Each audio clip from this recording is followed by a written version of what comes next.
루카가 전한 거룩한 복음입니다. 주님 영광 받으소서. 그때 예수님께서 바리사이들에게 말씀하셨다. 어떤 부자가 있었는데 그는 자주 새 옷과 고운 아마포 옷을 입고 날마다 즐겁고 호화롭게 살았다. 그의 집 대문 앞에는 라자로라는 가난한 이가 종기투성이 몸으로 누워 있었다. 그는 부자의 식탁에서 떨어지는 것으로 배를 채우기를 간절히 바랐다. 그러나 개들까지 와서 그의 종기를 할곤 하였다. 그러다 그 가난한 이가 죽자 천사들이 그를 아브람 곁으로 데려갔다. 부자도 죽어 묻혔다. 부자가 저승에서 고통을 받으며 눈을 뜨니 멀리 아브라함과 그의 곁에 있는 라자로가 보였다. 그래서 그가 소리를 질러 말하였다. 아브라함 할아버지, 저에게 자비를 베풀어 주십시오. 라자로를 보내시어 그 손가락 끝에 물을 찍어 제 혀를 식히게 해 주십시오. 제가 이 불길 속에서 고초를 겪고 있습니다. 그러자 아브라함이 말하였다. 얘야, 너는 살아있는 동안에 좋은 것들을 받았고 라자로는 나쁜 것들을 받았음을 기억하여라. 그래서 그는 이제 여기에서 위로를 받고 너는 고초를 겪는 것이다. 게다가 우리와 너희 사이에는 큰 구렁이 가로놓여 있어 여기에서 너희 쪽으로 건너가려 해도 갈 수 없고 거기에서 우리 쪽으로 건너오려 해도 올 수 없다. 부자가 말하였다. 그렇다면 할아버지, 제발 라자로를 제 아버지 집으로 보내주십시오. 저에게 5 형제가 있는데 라자로가 그들에게 경고하여 그들만은 이 고통스러운 곳에 오지 않게 해 주십시오. 아브라함이 그들에게는 모세와 예언자들이 있으니 그들의 말을 들어야 한다 하고 대답하자 부자가 다시 안 됩니다, 아브라함 할아버지. 죽은 이들 가운데에서 누가 가야 그들이 회개할 것입니다 하였다. 그에게 아브라함이 이렇게 일렀다. 그들이 모세와 예언자들의 말을 듣지 않으면 죽은 이들 가운데서 누가 다시 살아나도 믿지 않을 것이다. 주님의 말씀입니다. 그리스도님 찬미합니다. 네, 찬미 예수님. 오늘 복음을 보면 부자가 아주 고통스럽죠? 그죠? 여러분 부자가 천국 갈까요? 지옥 갈까요? 네, 아무 데도 안 갑니다. 천국 갈 수 있고 지옥 갈 수 있는 거죠. 그죠? 부자라고 해서 지옥 가는 거 아닙니다. 다만 오늘 부자가 고통을 받는 그곳에 간 이유는 어디에 있을까요? 돈이 많아서일까요? 그렇지 않습니다. 돈 많아서 그거 간다면 어떡합니까? 안 되죠. 오늘 부자의 핵심적인 차이는 뭐냐면 그는 날마다 즐겁고 호화롭게 살았는데도 집 대문 앞에 있는 자기 집 대문 앞에 있는 라자로라는 그 가난한 이에게 하나도 주지 않은 겁니다. 오히려 라자로는 개한테도 뭘 줬잖아요. 강아지도 라자로를 핥도록 해준 거예요. 없는 사람도 강아지한테 핥도록 해줬는데 있는 자가 하지 않았는데 얼마나 이 부자가 또 자기 가족 생각은 해요. 그죠? 자기가 힘든 거를 깨달아가지고 처음에 자기가 청혼했죠. 라자로 좀 시켜서 물 좀 찍어달래. 저는 어떻게 했는데 물이 아니라 아무것도 안 줬는데 자기는 물 달래, 물 달래.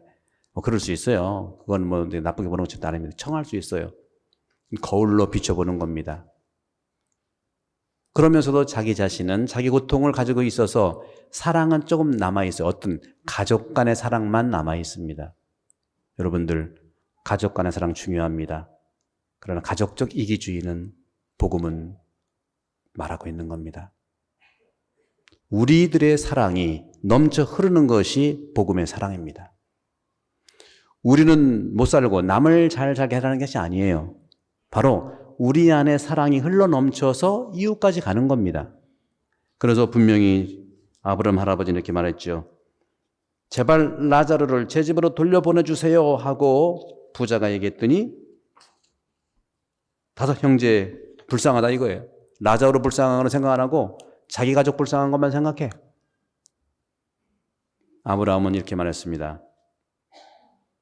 죽은 이들 가운데 누가 가야 회개할 거라는 그 사고방식에 아브라함은 모세와 예언자들의 말을 듣지 않으면 죽은 이들 가운데 누가 다시 살아나도 믿지 않는다. 그렇습니다. 예수님께서는 하느님의 가치를 받아들여서 부자는 나쁘고 가난한 이는 좋고 이런 걸 얘기하는 게 이분법이 절대로 아닙니다. 구약은 모든 이들에게 풍요로운 재산들을 다 주셨어요.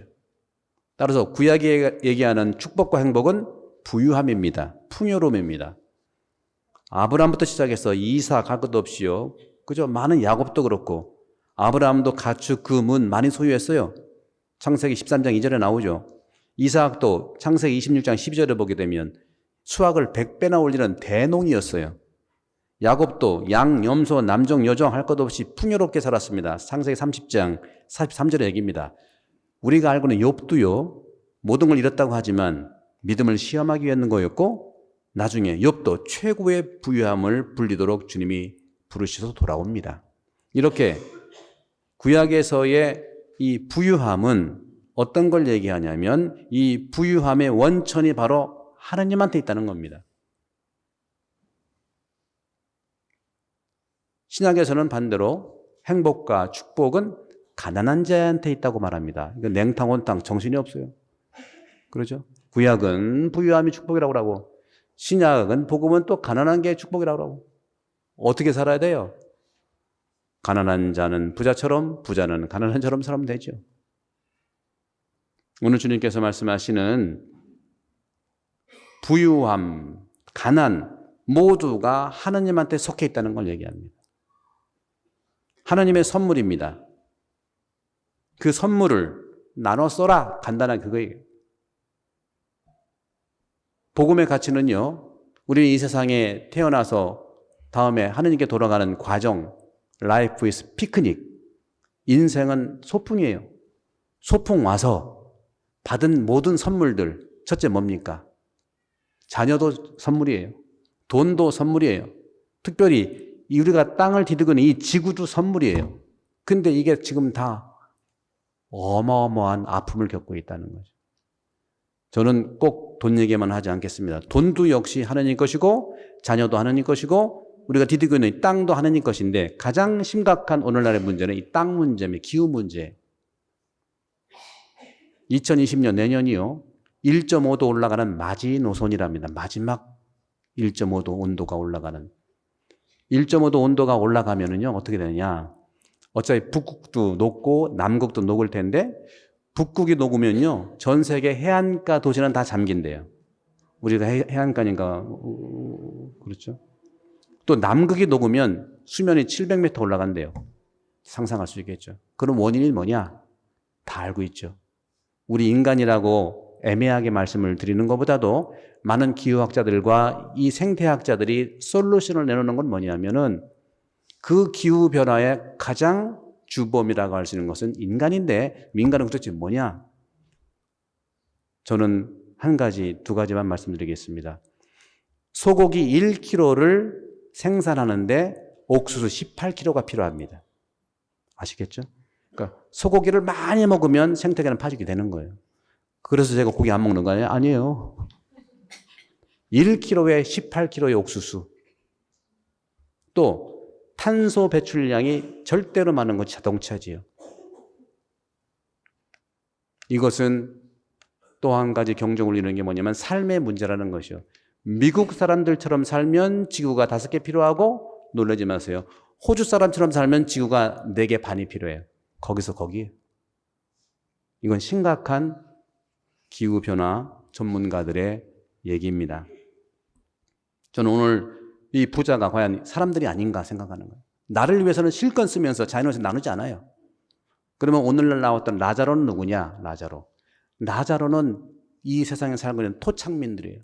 문화 혜택을 이루지 않고 하루 밥 먹기 위해서 생활하기 위해서 아침부터 밤늦게까지 하는 토착민들, 그 사람들은 쓰레기를 또는 여러 가지 탄소 배출을, 그 사람들은 고기를 그렇게 많이 먹지 않습니다. 있는 그대로 먹는 것이죠. 이것은 정말로 일회용 쓰레기, 일회용 숟가락, 일회용 용품 하나 안 쓰는 걸로 되는 게 아니라고 전문가들은 얘기합니다. 그러면 오늘 근본적으로 주님께서는 하느님의 강복을 뿌리채 잊고 있는 부자에게 경고하듯이 우리 인간에게 지구는 경고합니다. 제가 2주 전에 본당 친견할 때 얘기했죠. 하느님은 항상 용서하시고 사람은 가끔 용서하는데 자연은 결코 용서하지 않는다는 사실.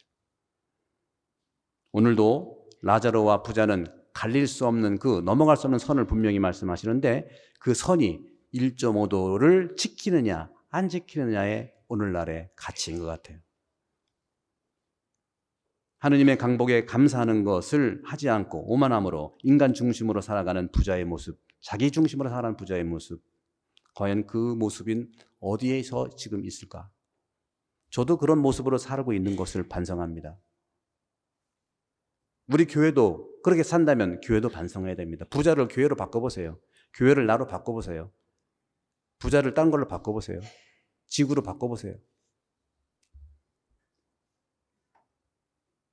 선물은요, 나만을 위한 것이 아니라 서로 나눠서라고 하는 것. 다시 말하면 나만을 위해서 부유함을 소유한다면 그것이 문제라는 고발이 성경의 이야기입니다. 성경은 가난한 자들을 위해서 사용할 부자의 의무를 얘기합니다. 그 부유함은 계속 위험을 만들어 간다는 것이 성서의 고발입니다. 불행하여라 너희 부유한 사람들, 너희는 이미 위로를 받았다. 루카복음 6장 24절이죠. 부자의 문제는 말씀드린 것처럼 부자, 바로 당신 문 앞에, 자기 문 앞에 있는 거지에게 하나도 주지 않는 것, 탁자에 떨어진 빵 부서기를 먹기 위해서 온 가난한 자에게 아무것도 주지 않은 것, 그것이 문제입니다. 가난한 자를 위해서 자비를 베풀어야 하는 책임을 가진다는 것은 오늘 주님의 메시지입니다. 하느님으로부터 가난한 자들은 배려되고 치료될 존재들입니다. 사람들이 다른 가난한 자를 어떤 형태로든 책임을 질 때 엄청난 사랑의 사건이 발생할 것입니다.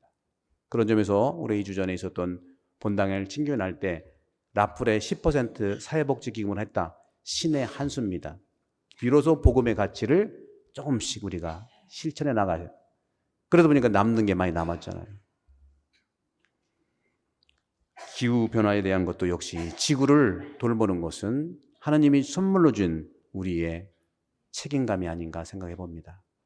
그래서 저희 본당에서는 여러 가지 쓰레기 문제라든가 또 지구 돌봄의 문제라든가 해외 가난한 이웃을 도우는 문제를 체계적으로 함께 여러분과 함께 한 발 한 발 나갈 것을 말씀드리면서 오늘 주님께서 초대하신 부자와 가난한 자의 친교, 그것이 기도 중에 기도라는 말씀을 하시고 있습니다.